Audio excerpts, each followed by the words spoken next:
건강 문제로 조기 은퇴를 생각하는 사람들 중 재정적인 어려움에 고민하는 분들 많습니다.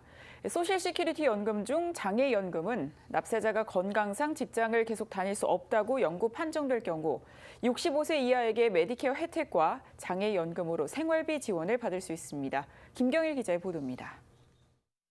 10년 이상 세금을 낸 납세자는 65세 이후부터 소셜시큐리티 연금을 받게 됩니다.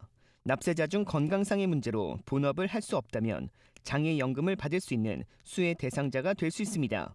장애연금은 생활비 지원을 받지만 납세자가 자신의 본업을 하기 위해 18개월 이상 치료를 받은 서류를 증명해 영구장애로 판정될 경우 거의 무료인 메디케어 혜택을 받을 수 있습니다. 자격 조건은 최소 1년 이상 지속된 장애 등으로 컴퓨터 전문가가 손가락, 눈장애로 컴퓨터를 못하는 경우, 손으로 음식을 만지는 사람이 손에 염증이 지속돼 못하는 경우 등 생업이 걸린 일을 지속하지 못할 경우입니다. 젊으신 분들이 일을 할 수가 없을 때 장애연금을 받으시고 본인만 그 수혜를 받는 게 아니고 그에 딸린 가족들 또는 그 입양 가족까지 함께 이제 그 스텝 업 children이 생기잖아요. 그런 자녀들도 다 혜택이 나가죠. 장애연금은 투석, 암 등 기본적인 가이드라인이 있습니다. 장년층의 경우 노화로 인한 업무 차질인지 아니면 치료가 불가능한 환자인지를 구분해 장애연금 대상자가 됩니다.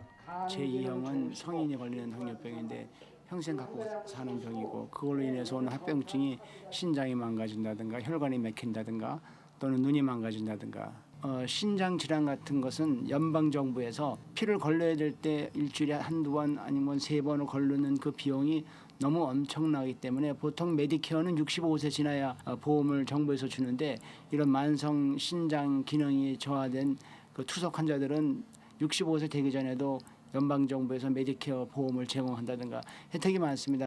단 모든 만성질환이 장애 판정 대상자가 아닌 본업이 영구적으로 차질이 발생한 경우에 해당됩니다. 장애연금은 신분과 재산에 관계없이 납세자의 세금 납부 금액으로 분류해 올해 소셜시큐리티 월 최대 금액인 $2,400 이하로 생활비를 제공합니다.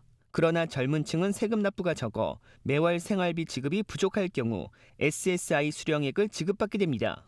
한인타운 연장자센터 관계자는 65세 이상 소셜연금 수혜자는 문제가 없지만 장애 등으로 미리 혜택을 받는 사람들은 소셜워커가 매년 방문해 건강이 좋아졌는지 다른 직업을 찾았는지 등 특별 감시 대상이라고 설명했습니다.